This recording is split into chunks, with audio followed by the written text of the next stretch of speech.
28 იანვარი 2014 წელი. რა მასწავლა ლექსმა? ლექსი ლადო-ასათიანისაა. ამ ლექსში არის ქართველ ადამიანებზე, კერძოდ კი იმ სამას არაგველზე, რომლებაც თავი შესწირეს საქართველოს.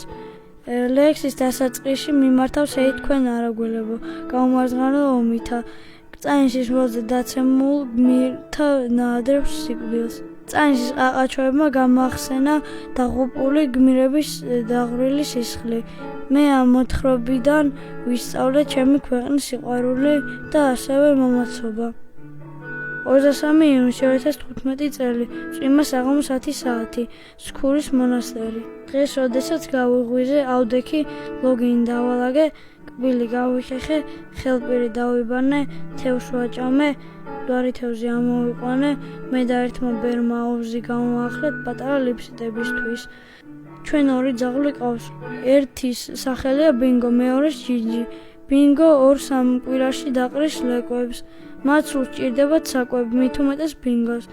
ორივე ძაღლს ძალიან უყვარს მოფერება. მაქვს 2 ცუდი ამბავი. პირველი, თევზავი მთლიანად დავშველდი, მეორე, თევზი რომელიც დავიჭირე, გამიხსდა და გაიქცა. 21 იანვარი 2014 წელი. თბილისი. მას ბევრჯერ შემოსევა მტერი და შემოსევისგან დამარცხების შიში აქვს. მეორე ტაეპში ადამიანური თვისებაა გაქრობის შიში. არც ერთი წუთით არ უნდა დავივიწყოთ ჩვენი სამშობლო. ჩემი აზრით კარგი იქნება თუ ცოდნითა და განათლებით სავსე ადამიანი გვეყოლება სამეგობროშიც და სამეზობლოშიც. საანსამოში და მთავრობაშიც თუ იქნებიან განათლებული ადამიანები, საქართველო აყვავებიდან ქვესკნილში კი არა, პირიქით უფრო ზევით წავიდოდა.